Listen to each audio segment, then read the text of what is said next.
Okay, this is how I study the Bible. I'm not saying you have to do it this way, but this is just how my brain works. So I got done reading Hosea and I decided to try Joel. So I looked up Joel, when was it written?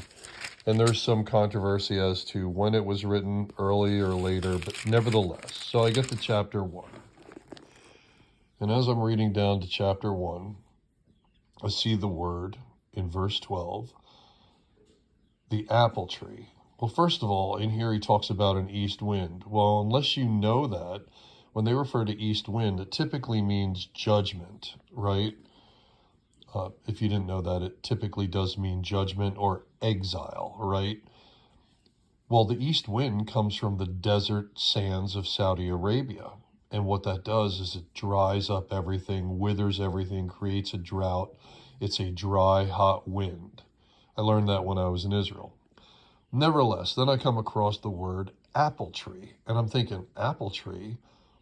Is that an anachronism? Did they even have apples in the Levant back when this was written? So does it really say apple? So then I look up the Hebrew word that's used here, and you find out it's tapoch. Well, tapoch, or apple tree, was also mentioned in Song of Songs, written by Solomon, chapter 2, verse 3. But tapoch means sweet fruit. It doesn't necessarily mean apple, but in medieval times, the Ashkenazi Jews started a tradition of dipping apples in honey and ate it on Rosh Hashanah. Well, also, that's too late for Joel, right? So then I also found out, well, when were apples introduced into the Levant? It turns out apples originated in Kazakhstan, but were ultimately carried and cultivated in the Nile Valley around 2000 BC. So apples would come into the Levant. It probably would be challenging to grow them in this arid conditions. But anyhow, so then what is Rosh Hashanah? And when was that initiated? So I go back to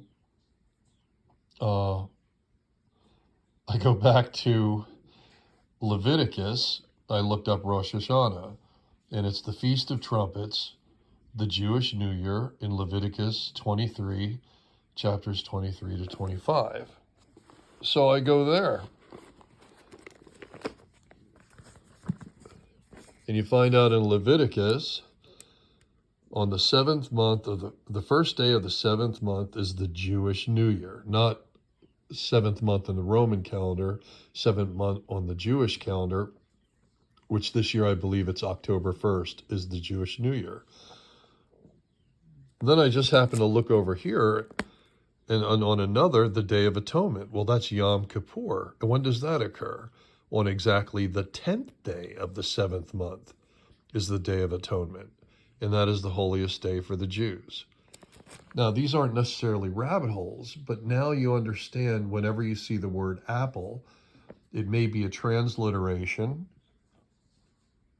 of just a sweet fruit, the Hebrew word for sweet fruit. And you found out all this other stuff.